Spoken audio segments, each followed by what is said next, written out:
আল্লাহ বলে, বান্দা শোনো আমি রমজানকে কেমনে সাজাইলাম।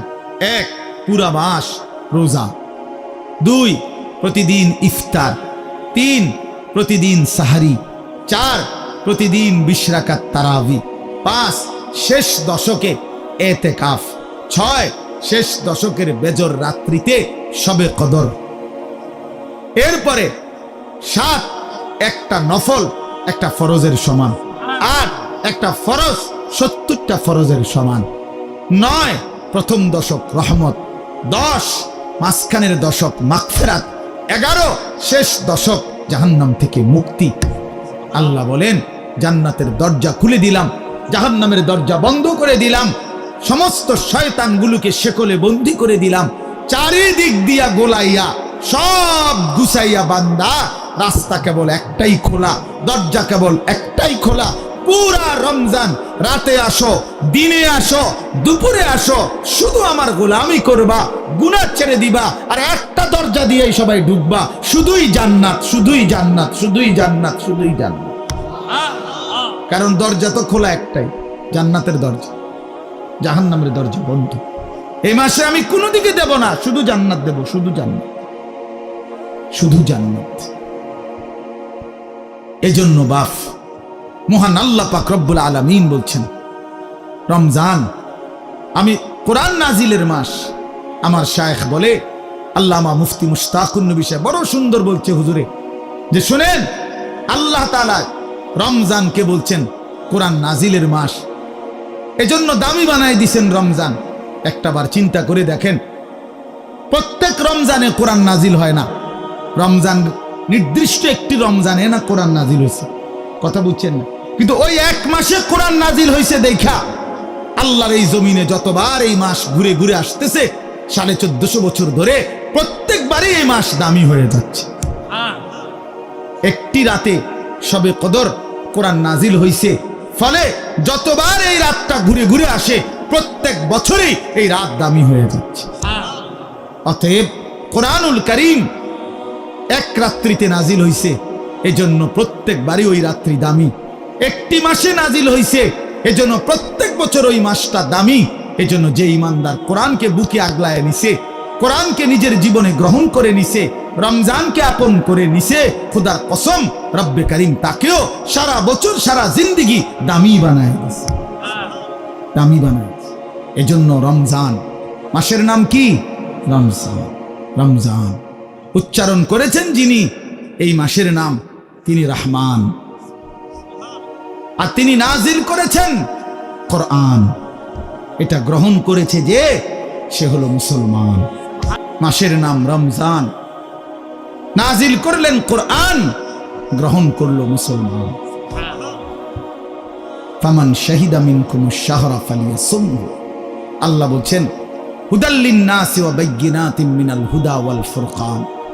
আল্লাহ বলছে, বান্দা আমি এমন কোরআন নাজিল করেছি যেই কোরআন গোটা বিশ্ব মানবতার হেদায়েত, এবং সব কথা স্পষ্ট, বাইয়িনাত, কোনো কথা, কোনো শব্দ, কোনো বাক্য, কোনো ব্যাখ্যা বিশ্লেষণ অস্পষ্ট, অগোছালো, অপূর্ণাঙ্গ কোরআনে নাই, সব স্পষ্ট, রাত দিন 24 ঘন্টা। ওয়াল ফুরকান, এবং কোরআনই হচ্ছে, এই শেষ কথাটা মনোযোগ দিয়ে শুনো ভাইয়া, আল্লাহ তাআলা বলছে কোরআন হচ্ছে ফুরকান, সত্য মিথ্যা, ন্যায় অন্যায়, উচিত অনুচিত, হালাল হারাম, জায়েজ না জায়েজ, করণীয় বর্জনীয়র মধ্যে পার্থক্যকারী আল্লাহর কোরআন। এজন্য ভাইয়া বাপ বিশ্বাস করেন, ছেলেরা বাপ তোমাদেরকে বলি ভাইয়া, আল্লাহর কোরআনের জ্ঞান যার নাই, কোরআন যার বুকে নাই, কোরআন যার হাতে নাই, কোরআন যার জবানে নাই, কোরআন যার জিন্দেগিতে নাই, কোরআন যে গ্রহণ করে নাই, আল্লাহর কসম, রব্বে কাবার কসম, সে হালাল হারাম, বৈধ অবৈধ, ন্যায় অন্যায় সে বুঝতে পারে নাই, খুঁজে পায় নাই, তালাশ করে পায় না। এজন্য কোরআনবিহীন কোনো মানুষ সভ্য হইতে পারে না। কোরআনবিহীন কোনো মানুষ বাংলা বই ন্যায় অন্যায় শিখায় না, অঙ্ক বই ন্যায় অন্যায় শিখায় না, ইংরেজি বই ন্যায় অন্যায় শিখায় না, পদার্থবিজ্ঞান জীববিজ্ঞান ন্যায় অন্যায় শিখায় না, রসায়ন বিজ্ঞান ন্যায় অন্যায় শিখায় না, উচ্চতর গণিত ন্যায় অন্যায় শিখায় না, ডাক্তারি বই ন্যায় অন্যায় শিখায় না, আইনের বই ন্যায় অন্যায় শিখায় না, শুধু আল্লাহর কোরআন ন্যায় এবং অন্যায়, হালাল এবং হারাম, উচিত এবং অনুচিত, বৈধ এবং অবৈধ এটা শিখায়। অতএব কোরআন বঞ্চিত তো সে হালাল হারাম থেকেই বঞ্চিত।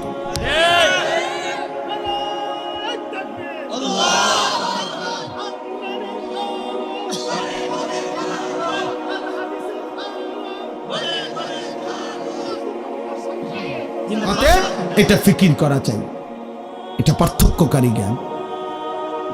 এজন্য আপনাদের সবার কাছে অনুরোধ, নিজের ছেলেকে নিজের মেয়েকে আল্লাহর কোরআন থেকে বঞ্চিত করবেন না। বাচ্চাটাকে দিন শিখান, আল্লাহর কোরআন শিখান। জীবনের সবচেয়ে বড় সম্পদ দিয়ে গেলেন।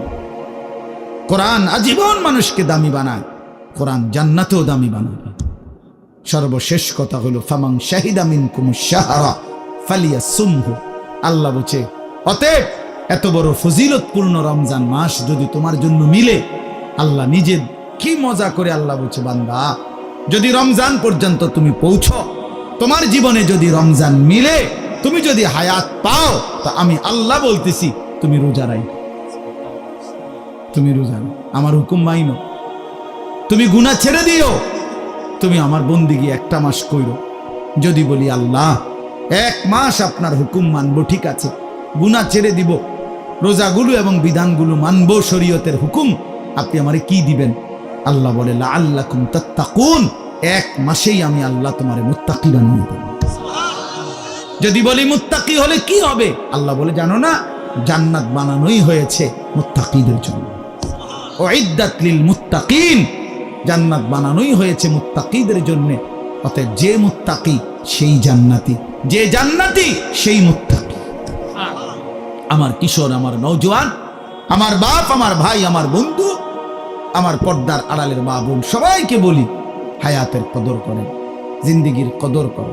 রিজিক বন্টন হয়ে আছে, মাথার গাম পায়ে ফেললা, পায়ের গাম যদি আবার মাথা তো উড়ান, বরাদ্দ দের দূরের দূরে, উদাই লাফান, আর উদাই লাফান, বুঝেন নাই? যে পরিশ্রম করে তার আয় বাড়ে, তাইলে তো সব দোকানদারের বেচা কিনা সমান হইতো। একসাথে দোকান খোলে, একসাথে দোকান বন্ধ করে, কামাই সমান না কেন? বুঝেন নাই আমনে কথা? একই স্ট্যান্ডে সবার 30টা সিএনজি, এখান থেকেই গেছে, এখান থেকেই আপনার এই সিরিকাইল থেকেই কোম্পানিগঞ্জ, কোম্পানিগঞ্জ থেকেই সিরিকাইল, কই সবার ইনকাম বাড়াবো কেন? কেন? শুধু পরিশ্রম করিলেই অর্থ আসে? না না না, আসমানের ফয়সালাতে অর্থ আসে, রবের ফয়সালা। ইন্না রাব্বি ইয়াবসুতুর রিজকা লিমান ইয়াশাউ ওয়া ইয়াকদির। আল্লাহ বলেন আমি যাকে মন চায় তাকে বেশি দেই, যাকে মন চায় তাকে কম দেই না। আমার ফয়সালা, তোমার কি? কমটাও আমার, বেশিটাও আমার, তুমি কি? আল্লাহ তারে বেশি দিলেন কেন, তো তোমারে কম দিলাম কেন? তোমারে যে কম দিলাম এটাই কেন দিলাম, তুমি এটা কও। তোমার কি যোগ্যতা? কোনটা তোমার? আসমান তোমার না জমিন তোমার?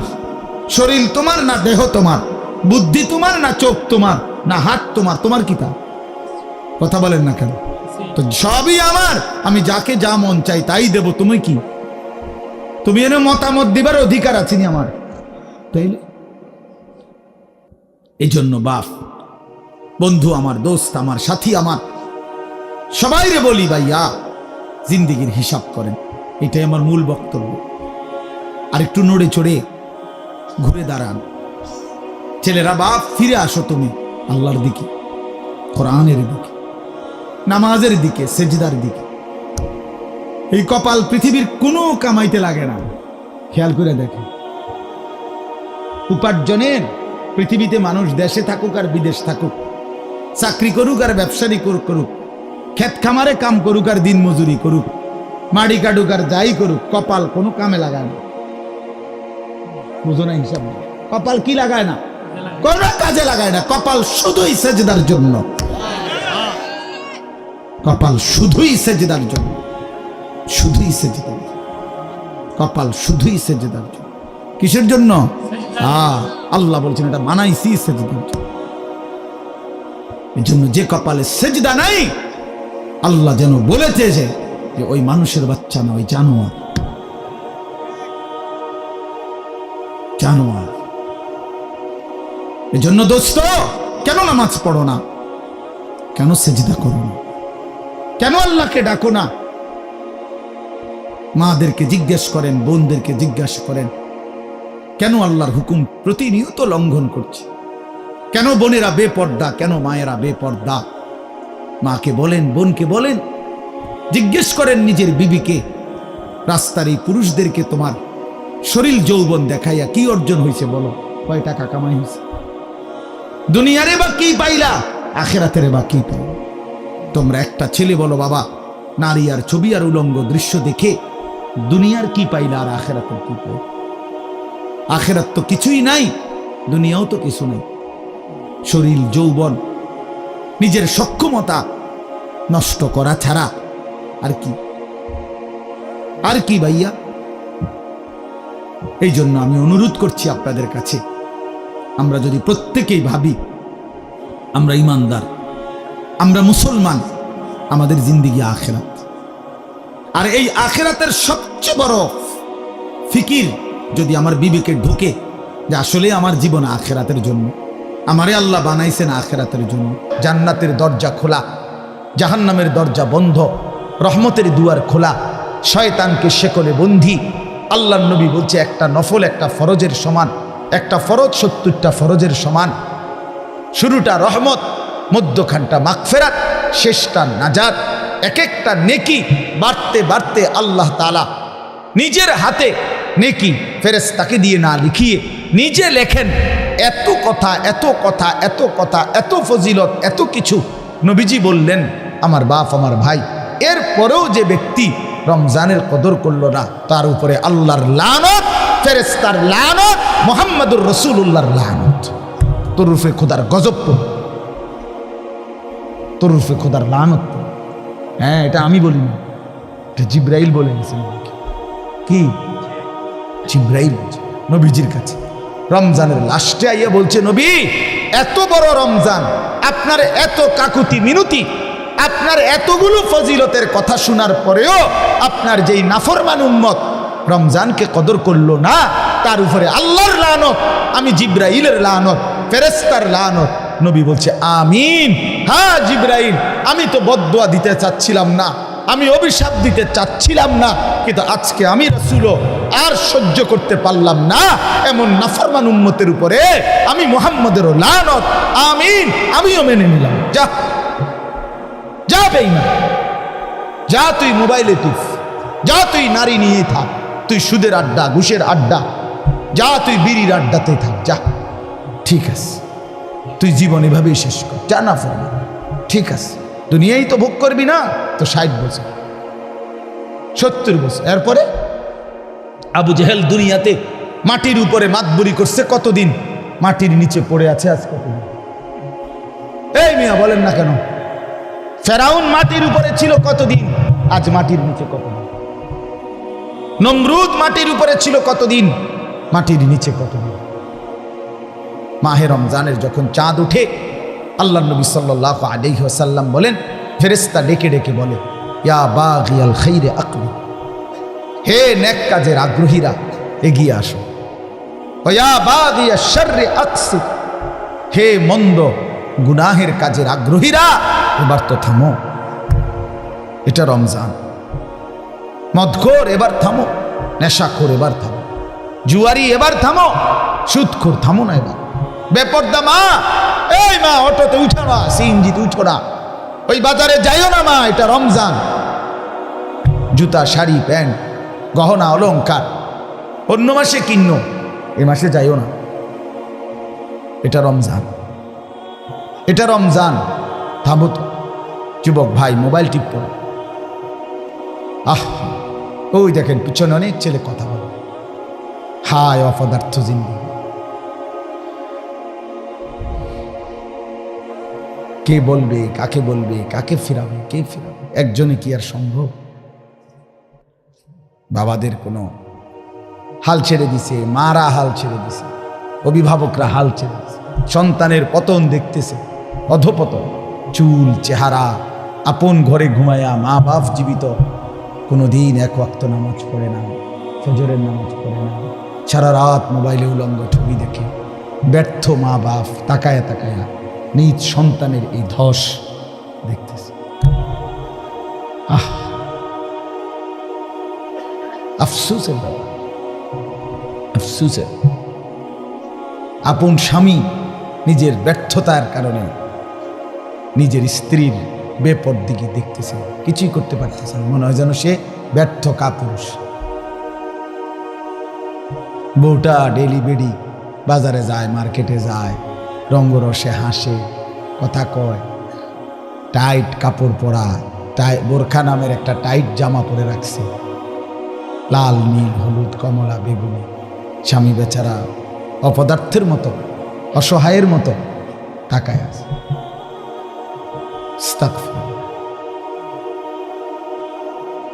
এই পর্যন্ত কোন ইমানদারের বউ বেপর্দার সুযোগ দেয় নাই, এই কারণে কোন ইমানদারের বউ যায় নাই, কাপুরুষের বউ যায়। এই পর্যন্ত যত বেড়ি বাগছে আরেক বেড়া লইয়া, আগের থেকেই অপদার্থ যে বেড়া এবার বউ ভাগ্যে গেছে। কথা বুঝছেন? দিন যে মানে সে ক্ষতিগ্রস্ত হয় না, ক্ষতিগ্রস্ত হয় না। এই জন্য এটা ব্যর্থতার কথা, রাগ হবেন না চাচা, এটা কাপুরুষের কথা। অনকার ফোলাফানি শুনে না মানে তো আপনি সিদ্ধান্ত নিয়ে নিলেন, কেমনে সিদ্ধান্ত নিলেন? অনকার ফুতে আর কথা শুনে না কেন?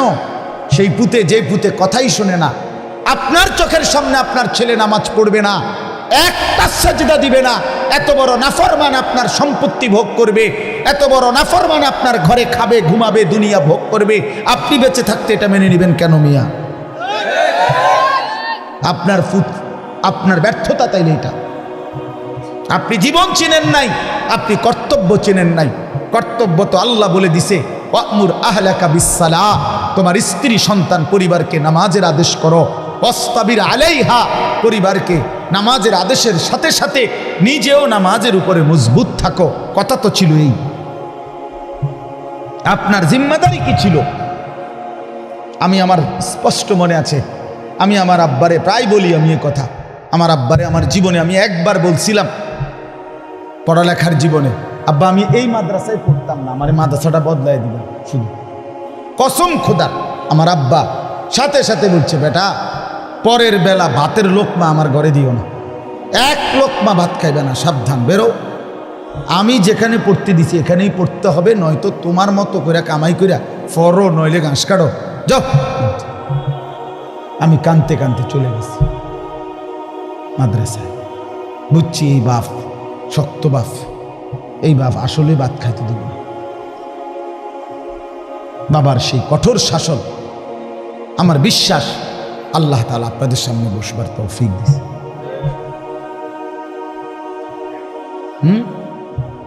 আমার জীবনের সার্থকতা কি? আমার স্ত্রী সন্তান যদি ধ্বংস হয়ে যায়, সোফা দিয়ে আমি করব কি? খাট দিয়ে আমি করব কি? বিল্ডিং দিয়ে আমি করব কি? বলেন কি করব? আমার জীবনটা কি? রাহিমাল্লাহু ওয়ালিদান আ'আনা ওয়ালাদাহু আলা বিররি, নবী সাল্লাল্লাহু আলাইহি ওয়াসাল্লাম বলেন, আল্লাহ তাআলা ওই মা বাবার উপরে দয়া করে যে তাদের সন্তানদেরকে নেক কাজে সাহায্য করে। নবী সাল্লাল্লাহু আলাইহি ওয়াসাল্লাম বলেন, মা নাহালা ওয়ালিদুন ওয়ালাদাহু মিন নুহলিন মিন আদাবিন হাসান, কোন মা বাপ তাদের সন্তানকে সবচেয়ে বড় যা কিছু উপঢৌকন এই পৃথিবীতে দিয়ে যায়, সেটা কি? সবচেয়ে বড় কোনটা? নবীজি বলছে আদাবুন হাসান, উত্তম আখলাক, উত্তম দিন, উত্তম আদব। এটা যারা শিখিয়ে গেল তারাই তাদের সন্তানকে সর্বশ্রেষ্ঠ নিয়ামত দিয়ে গেল। রাসূলুল্লাহ সাল্লাল্লাহু আলাইহি ওয়াসাল্লাম বলেন, নবীজি বলছে, এক সাহাবী জিজ্ঞেস করছে, ইয়া রাসূলুল্লাহ মা হাক্কুল ওয়ালাদ, সন্তানের হক কি? আলাল ওয়ালিদ, পিতামাতার উপরে। নবীজি বলছেন, আন ইউহসিনা ইসমাহু ওয়া ইউহসিনা আদাবাহু। নবীজি বলছে তার প্রথম হক দুইটা, তার জন্মের পরে তার একটি সুন্দর নাম রাখা, আরেকটা হক তাকে উত্তম আদব, উত্তম আখলাক শিখায়। হযরত আলী রাদিয়াল্লাহু তাআলা আনহু বলছেন, কোরআনে আছে, ইয়া আইয়ুহাল্লাযীনা আমানু কু আনফুসাকুম ওয়া আহলিকুম নারা, হে ঈমানদারগণ, তোমরা তোমাদের নিজেদেরকে এবং পরিবার পরিজনকে জাহান্নামের আগুন থেকে বাঁচাও। এটা আপনারা শুনছেন না কথা? এটা তো হযরত আলী এই আয়াতের তাফসিরে বলছে পরিবারকে জাহান্নামের আগুন থেকে বাঁচাও কিভাবে। তো হযরত আলী বলছে, আল্লিমুহুম ওয়া আদ্দিবুহুম, তোমরা তোমাদের পরিবারের সদস্যদেরকে কোরআন সুন্নাহর ইলম শিখাও এবং কোরআন সুন্নাহর আদব আখলাক শিখাও, তাইলেই জাহান্নামের আগুন থেকে বাঁচাও। যেই মা বাপ, সাফ কথা, আপনারা যারা আপনাদের ছেলে মেয়েকে ছোট্টবেলায় আল্লাহর কোরআন রসুলের সুন্নাহ থেকে বঞ্চিত করেছেন, কসম খুদার মনে রাখেন হাসরের ময়দানে চূড়ান্তভাবে লাঞ্ছিত হবেন, বেইজ্জতি হবেন, কোটি কোটি হাসরের মানুষের সামনে অপদস্থ হবেন। কার হাতে? কার হাতে লাঞ্ছিত হবেন? আপনার ছেলেটার হাতে, আপনার মেয়েটার হাতে, অন্য কারো বেড়াইতে রাতে না, আমনের ফুতের হাতে। আমনের ফুত, আমনের জি, যাকে আপনি দিন শিখান নাই, নামাজ শিখান নাই, বঞ্চিত করেছেন কোরআন সুন্নাহ থেকে, সে সেদিন আল্লাহর কাছে বলবে, আল্লাহ আজ আমি মা বাপকে বেইজ্জতি করি, ওরা আমারে বরবাদ করে দিছে, আজ আমি জাহান্নামী হলাম ওদের খামখেয়ালির কারণে। 7 বছর বয়সে আল্লাহ আমি কিছুই বুঝতাম না, 6 বছর বয়সে আমি অবুঝ ছিলাম। সেদিন যদি তারা মজবুত সিদ্ধান্ত নিত আমাকে দিন শেখাবে, তাহলে আমার এই ভুল হতো। রব্বানা গালাবাত আলাইনা শিকওয়াতুনা, কোরআনে আছে জাহান্নামী জাহান্নামের ভীষণ আগুনে উথাল পাতাল ঢেউ খাবে, আর আল্লাহকে বলবে, আল্লাহ আমার এই কপাল মন্দ, আমি দুর্ভাগা কপাল নিয়ে আসছি, আল্লাহ আমার কপালটা মন্দ, আমি করলামটা কি? এত সুন্দর হায়াত কি করলাম, কিভাবে নষ্ট করে দিল। অকুন্না কওমান দাল্লিন, আর জাহান্নামী বলবে, আল্লাহ আমি এক পথভ্রষ্ট গ্রুপের, সম্প্রদায়ের এক পথভ্রষ্ট গ্রুপ, নাফরমান গ্রুপের অন্তর্ভুক্ত ছিল। আমি যাদের সাথে চলতাম ফিরতাম, ওরা বিড়ি খাইতো, মদ খাইতো, গাঁজা খাইতো, সুদ খাইতো, ঘুষ খাইতো, কথায় কথায় গাইল লাইতো, নারীর ছবি, নাচ গান, নর্তকীর ছবি, উলঙ্গ দৃশ্য দেখত। আল্লাহ আমি ভালো মানুষ পাই নাই, কোনোদিন একটা ভালো মানুষের ছোঁয়া পাই নাই, ফলে আজ আমি ধ্বংস হয়ে গেছি। উত্তম সঙ্গী অনেক বড় নিয়ামত। আমার ড্রাইভার আমার এই সারা জীবন, যে 5 বছর সে আমার গাড়ি চালায়, আমি যতবার তারে চলার পথে নামাজের কথা মনে করাইছি, আমার চাইতে কমপক্ষে 1000 বার বেশি সে আমারে মনে করেছে। ঠিক এই 5 ওয়াক্ত নামাজের জন্য তার খেয়াল জামাত ধরার প্রতি আমার চাইতে 100 গুণ বেশি, 100 গুণ বেশি। আলহামদুলিল্লাহ, আল্লাহর দয়া, আল্লাহর দয়া। আমি তো মনে করি আল্লাহ পাকের মেহেরবানি, এই বছর এই যে আগামী শুক্রবার আমার উমরার ফ্লাইট, সেও যাবে আমার সাথে। বলছে আমি কেমনে যাবো, আমি কেমনে যাবেন চাইবেন, কেমনে যাবেন আল্লাহ ব্যবস্থা করবে, সে যাবে ইনশাআল্লাহ, তারও ফ্লাইট আমার সাথে, আমার শায়েখের সাথে। এই জন্য বললাম, জাহান্নামী বলবে, আল্লাহ আমি ভালো মানুষ পাইনি। যুবক ছেলেরা আফসোস করবে এই অসৎ বন্ধুর জন্য, যে তোমারে নারীর ছবি, নাচ গান আর বিকৃত হাসি দিয়ে নষ্ট করে দিছে, তোমারে কোনো মেয়ের সাথে লাইন করাই দিছে, তোমারে কোনো জুয়ার আড্ডায় শিখাই দিছে, তোমারে কোনো মদের আড্ডায় নিয়ে দিছে। মাথা নোয়াইও না, মাথা নোয়াইলে কি লাভ হবে? আমার থেকে বাঁচে গেলে তো লাভ নেই, আল্লাহর থেকে বাঁচবে কিভাবে সেটা ভেবে দেখো। আমি তো এমনিই চলে যাব, একটু পরে আমি চলে যাব না, আপনারা আপনাদের পথে চলে যাবেন না, তো কে কার কাছে আটবে? কিন্তু আল্লাহর কাছে। এই জন্য আজকে রমজান সামনেই, আমরা সবাই মিলে নিয়ত করি আমরা বদলাবো ইনশাআল্লাহ। মান লাম ইয়াদা কাওলা যুর ওয়াল আমালা বিহি ফালাইসা লিল্লাহি হাজাতুন আন ইয়াদা তাআমাহু ওয়া শারাবাহু। নবী সাল্লাল্লাহু আলাইহি ওয়াসাল্লাম বলেন, যে ব্যক্তি রমজান পেল, রোজা রাখলো, অথচ মিথ্যা কথা, মিথ্যা আচরণ, অন্যায়, অশ্লীলতা, চুরি, ডাকাতি, গুনাহের আচরণ ছাড়তে পারল না, রাসূল বলেন, হায় নাফরমান, তোমার এই খাদ্য আর পানীয় থেকে বিরত থাকার কোনো প্রয়োজন আল্লাহর কাছে নাই। আল্লাহ ভাতের অভাবে পানির অভাবে তোমারে রোজা রাখতে বলে নাই, তোমারে জান্নাত দেওয়ার জন্য রোজা রাখতে বলছে। তোমারে বলছে লাআল্লাকুম তাত্তাকুন, তোমারে বলছে আমি মুত্তাকি বানাবো বান্দা তোকে, তোর ঈমান আমি নিলাম বান্দা। ইয়া আইয়ুহাল্লাযীনা আমানু, হে ঈমানদারগণ, মানে হলো বান্দা আমি তোমার ঈমান নিলাম, এবার আমি তোমাকে তাকওয়া দেব লাআল্লাকুম তাত্তাকুন। তাইলে মাঝখানে একটা মাস সময় নিলাম, ঈমান তোমার গ্রহণ করলাম, তাকওয়া তোমাকে দেব। ঈমান আর তাকওয়া হবে, তোমার ঠিকানা হবে সরাসরি জান্নাত। যে মুত্তাকি সে জান্নাত, যে মুত্তাকি সে কি? উইদ্দাত লিল মুত্তাকিন, আল্লাহ বলছে জান্নাত বানানোই হয়েছে মুত্তাকিদের জন্য। আল্লাহ বলে আমি একটা মাস সময় নিলাম, 30টা দিন বান্দা গুনাহ ছেড়ে দাও, আমার ইবাদতে ডুবে যাও, লেগে যাও। 30 দিনের মাথায় আমি তোমারে মুত্তাকি বানাবো, জান্নাতি বানাবো। ঈমান তোমার পাসপোর্ট, তাকওয়া তোমার ভিসা। পাসপোর্ট নিলাম রোজার আগে, ঈমান নিলাম। একটা মাস রোজার মাস, গুনাহ থেকে বাঁচবা, ইবাদতে লাগবা। 30 দিনের মাথায় আমি আল্লাহ ঈমানের পাসপোর্টে তাকওয়ার ভিসা লাগায় দেব, জান্নাতের ফ্লাইট উঠায় দেব। ঈদের দিন ফ্লাইট।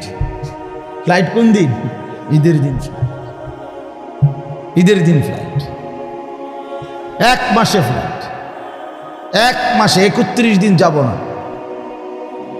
হয় 30, নয় বার লাগলে 29, মাগার 31 লাগবে না।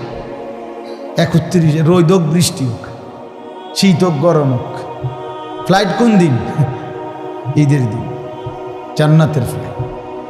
হাদিসে আছে ঈদের দিন আল্লাহর নেয়ামত প্রাপ্ত জান্নাতি বান্দা রোজাদার যখন আল্লাহর ইবাদত ঈদের নামাজ পড়ে, তো ফেরেশতারা ডেকে বলে, যাও আল্লাহর বান্দা, খুশি খুশি যাও, কাদ গাফারাল্লাহু লাকুম, আল্লাহ তোমরে পুরা মাফ করে দিয়েছে, যাও খুশি খুশি। ফারজিউ রাশিদিনা ইলা রিহালিকুম, যার যার ঘরে খুশি খুশি দিলে সন্তুষ্ট চিত্তে ফিরে যাও, যাও রেডি হও জান্নাতের জন্য প্রস্তুতি নাও। এই জন্য ইনশাআল্লাহ রমজানকে কাজে লাগাও, ঠিক আছে? ইনশাআল্লাহ বলেন ইনশাআল্লাহ। দেখেন আল্লাহ স্পষ্ট বলছে 5টা আয়াতে, কোরআনুল কারীমের সূরা বাকারার 183 নম্বর আয়াত থেকে 187, 5টি আয়াতে রোজার কথা, রমজানের কথা বিস্তারিত বলছে। বলে আল্লাহ লাস্ট বলছে কাযালিকা ইউবায়্যিনুল্লাহু আয়াতিহি লিন-নাস, আল্লাহ বলে বন্ধু আমি এভাবেই পরিষ্কার করে আমার বান্দাদের জন্য আমার আয়াত, আমার বিধান, আমার কথা স্পষ্ট করে বলে দিলাম, লাআল্লাহুম ইয়াত্তাকুন, যেন সকলেই মুত্তাকি হতে পারে, জান্নাতি হতে পারে। এটা হলো 187 নম্বর আয়াত। কথা শেষ করছে কথা আল্লাহ বলছে, আল্লাহ বলছে বান্দা আমি সবচেয়ে কমাইছি, সবচেয়ে সহজ করছি, সবচেয়ে ছোট করে আনছি রোজা শুধু তোমাদের জন্য। আখিরি নবীর উম্মত তোমরা, আমার আখিরি বন্ধুর উম্মত, তোমাদের জন্য আমি সবচেয়ে সহজ করছি রোজা।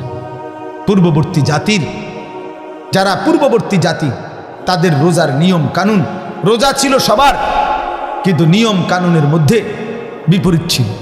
বিশেষ করে আমাদের নবী সাল্লাল্লাহু আলাইহি সাল্লামের সাহাবায়ে কেরামের আমলে তাফসীরে আছে স্পষ্ট, ওলামায়ে কেরাম জানে যখন রোজা ফরজ হয়েছে, মজার কথা শুনে, যখন রোজা শুরু হয়েছে সাহাবীদের জামানা, তখন রোজা কেমনে রাখত? নিয়ম ছিল সন্ধ্যাবেলায় ইফতার করার পরে, ইফতার করে না সূর্য ডুবলে, তো এই সময় ইফতার করার পরে এই বাকি যে রাতটা, এই রাতে যতক্ষণ সজাগ থাকবে প্রথম, এতক্ষণই খানা দানা, স্ত্রী মিলন এগুলো করতে পারবে। কিন্তু যদি ঘুমাইয়া যায় 10 মিনিটের লাগবে, 1 মিনিটের লাগবে, শুইয়া লাইলে চোখ বন্ধ, ঘুমা এসে গেলে পরের দিনের রোজা শুরু। হ্যাঁ, এটাই বিধান। নবীজির জামানা, সাহাবীদের জামানা প্রথম শুরু হয়েছিল এবার রোজার বিধান ছিল এবার। এরপরে ঘুমের থেকে উঠা আর খানার সিস্টেম।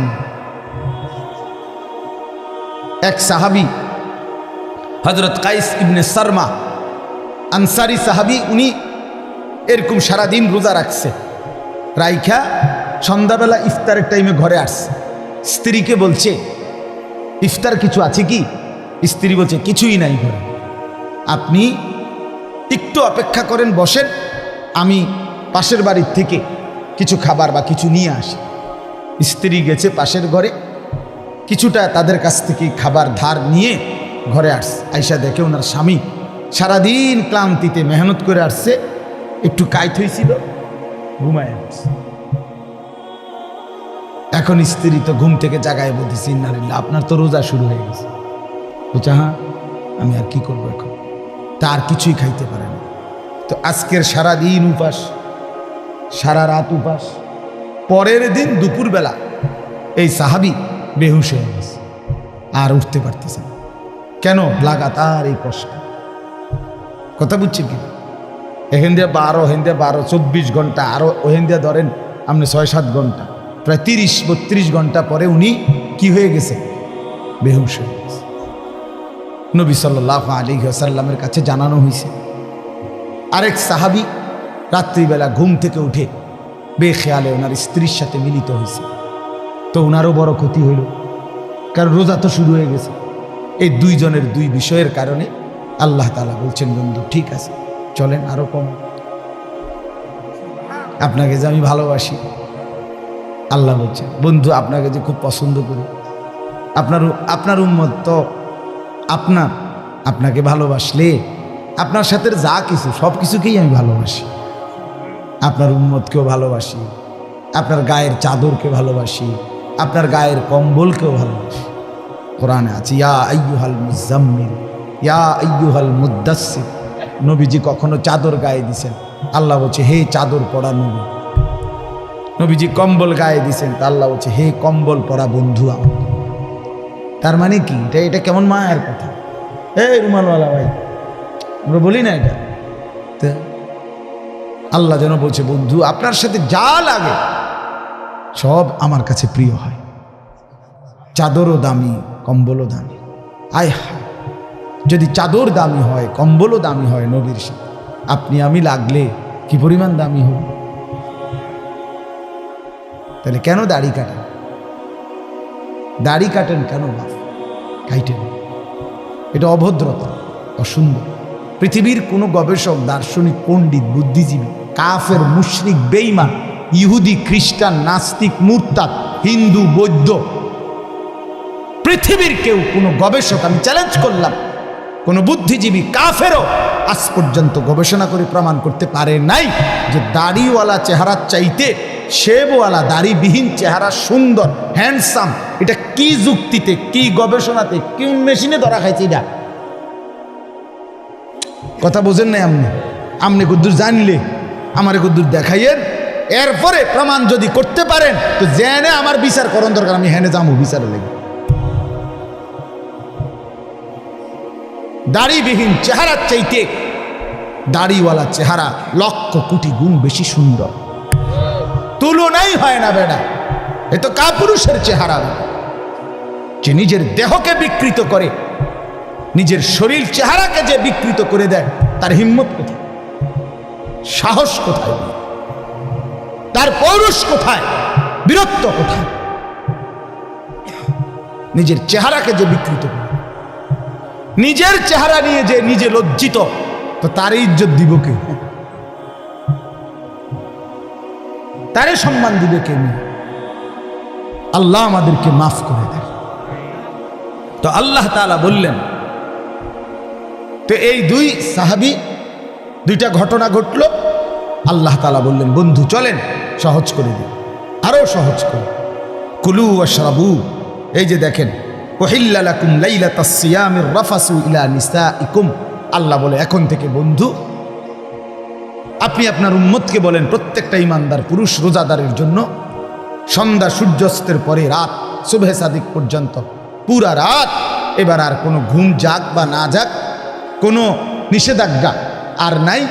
সে তার স্ত্রীর সাথে মিলিত হওয়া, স্ত্রীর সাথে থাকা তার জন্য পুরাপুরি বৈধ করা হবে। হুন্না লিবাসুল লাকুম ওয়া আনতুম লিবাসুল লাহুন্না। স্ত্রী তো স্বামীর পোশাক, স্বামী তো স্ত্রীর পোশাক। একজন আরেকজনের সাথে মিলে মিশে থাকবে, এটাই তো ইনসাফ, এটাই তো আল্লাহর চাও। স্বামী যদি স্ত্রীর কাছে আপনার আকর্ষণীয় না হয়, স্ত্রী যদি স্বামীর কাছে আকর্ষণীয় না হয়, বেডিও যদি বাইরের বেড হইতে লেগে আগ্রহী, এবারও যদি বাইরের বেড হইতে লেগে আগ্রহী, তো এই দুই অপদার্থ কি এর স্বামী স্ত্রী ডিফেলাসটি কেন কি রে বেড়া? তুই বেটা তোমার বউ আছে ঘরে, তুমি রং সহ মানুষের বেডি বেও খুব কোথাকার, তোমার তো রোদে টাঙ্গাই তুমি দরকার। যে মহিলা তার স্বামী আছে সে পর পুরুষের প্রতি আসক্ত। এখান থেকে মুরাদনগর যাবে এক জোড়া জুতা কিন্তু এবুড়ি রে সিএনজি আইয়া হরন দিতে আছে আধা ঘন্টা ধরে, এবুড়ি রেডি, হ্যাঁ রেডি, আগো বাইরন না না রাখো না, রেডি হইতেছে, এবুড়ি রেডি, এই পাউডার ডলতে আছে, ফেয়ার এন্ড লাভলি ডলতে আছে, মেকআপ ডলতে আছে। আরে বোন, আরে মা, কারে দেখাই এই রঙ্গরসের যৌবন, এই গহনা, এই অলংকার, এই প্রসাদনী কাকে দেখাই? কাকে দেখাইবার জন্য 1 ঘন্টা ধরে সাজলা? রাস্তার ওই লম্পট বখাটে যে তোমার এদিকে অবৈধ কল্পনা করে, অশ্লীল কামনা করে সে, অথচ নিজ স্বামী বেচারা যদি বলে কদ্দুর কাপড় চোপড় কদ্দুর বদলাইয়া সুন্দর করে পাউডার টাউডার বা কদ্দুর সুন্দর করে ভালো হইয়া থাকো, স্বামীর সামনে আসো, কথা কয় দেবে বেড়া, বাতরা ইনতে রাইনতে জান শেষ, কথা কইতে তো সুন্দর লাগে, এ দিচ্ছে তো বেড়ারে যায়, জামাইয়ের 14 গোষ্ঠী উড়ে গেছে, জামাইয়ের কপালে ভালো কাপড়, ভালো প্রসাদনী কিছুই জোটে না, জোটে রাস্তার বখাটের কথা। আস্তাগফিরুল্লাহ, আস্তাগফিরুল্লাহ, আস্তাগফিরুল্লাহ। আল্লাহ আমাদেরকে মাফ করে দেন। আল্লাহ বলেন এই জন্য কি চমৎকার কথা, হুন্না লিবাসুল লাকুম ওয়া আনতুম লিবাসুল লাহুন। আল্লাহ বলে স্ত্রীরা এ তো স্বামীর পোশাক, স্বামী এ তো স্ত্রীর পোশাক, মিলেমিশে একাকার। সুবহানাল্লাহ। এরপরে আল্লাহ বলেন আলিমাল্লাহু আন্নাকুম কুনতুম তাখতানুনা আনফুসাকুম ফাতাবা আলাইকুম ওয়া আফা আনকুম। আমি জানি তোমাদের কেউ রাত গভীরে স্ত্রীর সাথে মেলামেশা করে ফেলেছো, ভুল হয়ে গেছে, ঠিক আছে, আমি তওবা করো, আমি মাফ করে দিলাম। ফালআনা বাশিরুহুন্না ওয়াবতাগু মা কাতাবাল্লাহু লাকুম। এখন আমি তোমাদের জন্য অনুমতি দিয়ে দিলাম, এখন হালাল করে দিলাম, বৈধ করে দিলাম, তোমরা আমার সিদ্ধান্ত হুকুম তালাশ করো, অর্থাৎ এখন তোমাদের জন্য অনুমতি দেওয়া হবে। এরপরে আল্লাহ বলেন ওই আরেক সাহাবীর ঘটনা রয়েছে না, ব্যাপারটা যে কি হয়ে গেছে, তো আল্লাহ বলছে ওয়াকুলু ওয়াশরাবু, এবং সাথে সাথে খাও পান করো, হাত্তা ইয়াতাবায়্যানা লাকুমুল খাইতুল আবিয়াদু মিনাল খাইতিল আসওয়াদি মিনাল ফাজর, একেবারে সাদা সুতা কালো সুতা থেকে আলাদা করা পর্যন্ত খাও পান করো। তার মানে রাত্রির কালো রেখা থেকে যখন সুবহে সাদিকের সাদা নতুন রেখা আসে, দাগ আসে, রেখা, সাদা রেখা, ওই পর্যন্ত খাইতে থাকে। সুম্মা আতিম্মুস সিয়ামা ইলাল লাইল, এবং এরপরে সন্ধ্যা পর্যন্ত, সূর্য অস্ত পর্যন্ত, ওই সুবহে সাদিক থেকে সন্ধ্যা পর্যন্ত রোজাটা পূর্ণ করো। আল্লাহ বলেন ওয়ালা তুবাশিরুহুন্না ওয়া আনতুম আকিফুনা ফিল মাসাজিদ। আর শোনো, তবে যদি রমজানের শেষ দশকে এতেকাফ করো আল্লাহর ঘরে, তাইলে আর স্ত্রীর সাথে যে কোনো রকমের রাতে দিনে কোনো রকমের মেলামেশা আর নিষিদ্ধ করে দেওয়া হবে। আল্লাহ বলেন এতগুলো কথা যা বললাম, তিলকা হুদুদুল্লাহ, এগুলো আমি আল্লাহ তাআলার বিধি নিষেধের সীমারেখা, ফালা তাকরাবুহা, আমার বিধি নিষেধের লঙ্ঘন করে আমার নাফরমানির কাছে যেও না।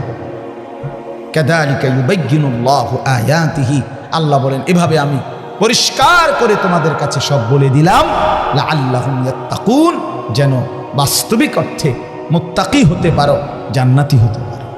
এজন্য বাপ আমাদের জন্য আল্লাহ তাআলা সবচেয়ে সহজ করে দিয়েছেন রমজান, অনেক কমাই আনছেন।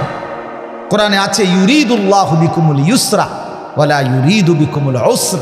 আল্লাহ বলেন আমি তোমাদেরকে সহজ করতে চাই, কঠিন করতে চাই না। অতএব আমাদের জন্য আল্লাহই সহজ করেছেন, সহজ করেছেন আমাদের জন্য সুবহে সাদিক থেকে সূর্যাস্ত পর্যন্ত খাদ্য পানীয় স্ত্রী মিলন থেকে বিরত থাকতে বলছেন। আর সারা বছরের মতো চলমান গুনাহ বাঁচতে বলছেন, ইবাদতে লেগে থাকতে বলছেন। তাইলে অতিরিক্ত আহামরি খুব কঠিন কোনো বোঝা আমাদেরকে চাপায় দিছেন। রমজান মানে কি 50 কেজি চালের বস্তা কান্দে লইয়া দাঁড়ায় থাকা, রোজা মানে কি সিমেন্টের বস্তা একটা লইয়া খাড়ায় থাকুন নাকি? তাই এখানে কঠিন কি? এটুকু রোজা যদি আমরা পালন করতে না পারি, এত বড় সুযোগ, জান্নাতের দরজা খোলা, জাহান্নামের দরজা বন্ধ, রহমতের দুয়ার খোলা, শয়তানকে শেকলে বন্ধি। আল্লাহর নবী বলছে একটা নফল একটা ফরজের সমান, একটা ফরজ 70টা ফরজের সমান। শুরুটা রহমত, মধ্যখানটা মাগফিরাত, শেষটা নাজাত। এক একটা নেকি বাড়তে বাড়তে আল্লাহ তাআলা নিজের হাতে নেকি ফেরেশতাকে দিয়ে না লিখিয়ে নিজে লেখেন। এত কথা এত কথা এত কথা, এত ফজিলত, এত কিছু নবীজি বললেন আমার বাপ আমার ভাই। এরপরেও যে ব্যক্তি রমজানের কদর করল না, তার উপরে আল্লাহর লানত, ফেরেশতার লানত, মুহাম্মদুর রাসূলুল্লাহর লানত। তরুফে খোদার গজব পড়ল, তরুফে খোদার লানত পড়ল। হ্যাঁ, এটা আমি বলিনি, এটা জিব্রাইল বলে গেছেন। কি জিব্রাইল বলছে নবীজির কাছে রমজানের লাস্টে আইয়া বলছে, নবী এত বড় রমজান, আপনার এত কাকুতি মিনতি, আপনার এতগুলো ফজিলতের কথা শোনার পরেও আপনার যেই নাফরমান উম্মত রমজানকে কদর করলো না, তার উপরে আল্লাহর লানত, আমি জিব্রাইলের লানত, ফেরেশতার লানত। নবী বলছে আমিন। হ্যাঁ জিব্রাইল, আমি তো বদদুয়া দিতে চাচ্ছিলাম না, আমি অভিশাপ দিতে চাচ্ছিলাম না, কিন্তু আজকে আমি রাসূলও আর সহ্য করতে পারলাম না এমন নাফরমান উম্মতের উপরে আমি মুহাম্মদেরও লানত।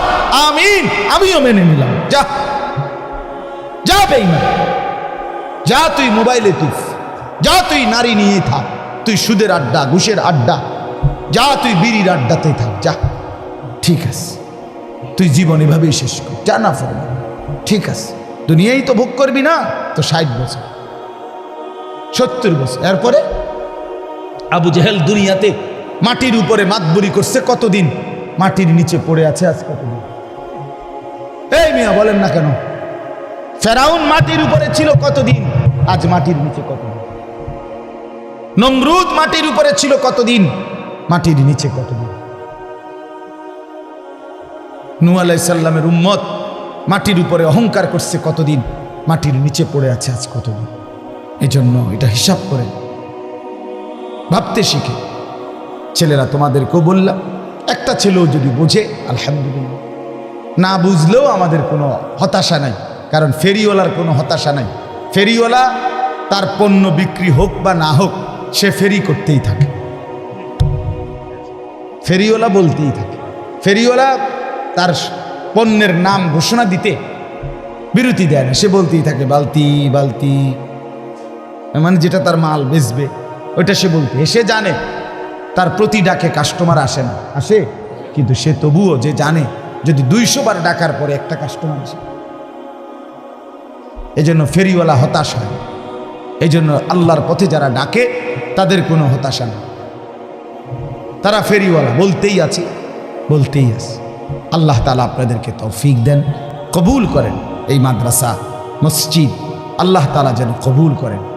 আপনাদের কাছে বিনীত অনুরোধ, রমজানকে কাজে লাগান, বলেন ইনশাআল্লাহ। আল্লাহর ঘর তাওয়াফের জন্য, আল্লাহর ঘর জিয়ারতের নিয়ত করেন। রমজানের শেষ 10 দিন এতেকাফের নিয়ত করেন। বেশি বেশি আল্লাহর জিকির, তাসবিহ, তেলাওয়াত, দোয়া, কান্নাকাটির মধ্যে কাটাবেন, আর বিশেষভাবে গুনাহ থেকে বাঁচবেন। যুবক ছেলেরা তোমাদেরকে আবারও বলছি, হায়াতের এই সুন্দর সময়টা, যৌবনকাল নষ্ট করো না। আবারও বলছি, বাস বিশেষভাবে তুমি নষ্ট হইলে, তুমি পৌঁছা গেলে পৃথিবীর কিচ্ছু হইতো না। পৃথিবীর সূর্য ডুবেই, চাঁদও ডুববে, শুধু তুমি বাদ পেরে গেলে আর কি। কেউ মরলে পৃথিবীর কিচ্ছু হয় না, কথা বলেন না কেন? রাস্তায় অ্যাক্সিডেন্টে যে লাশ পড়ে আছে, তো বাকি সিএনজি গাড়ি সব গাড়ি চালানোই বন্ধ করে দেয় না, কারো হাতে সময় নেই। আমনের লেগে বইয়া তাহলে টাইম কারো নেই, সবাই সাইডে দিয়ে কাইটা কাইটা সব গাড়ি চলে যায়, কারো হাতে সময়। এই জন্য বন্ধু, কারো মৃত্যুতেই যেখানে কারো হাতে সময় নাই, তো তুমি আর আমি নষ্ট হয়ে গেলে কার হাতে সময় আছে? কার হাতে সময়? নিজের জীবনটাই নিজে নষ্ট করে দিলাম। নিজের বরবাদি নিজে করলাম। এই জন্য শেষ পর্যন্ত কবরে আমি একাই, হাসরে আমি একাই, ফুলসেরাতে আমি একাই। কাজেই আমার বুঝ আমাকেই করতে হবে। আল্লাহ আমাদেরকে তৌফিক দেয়।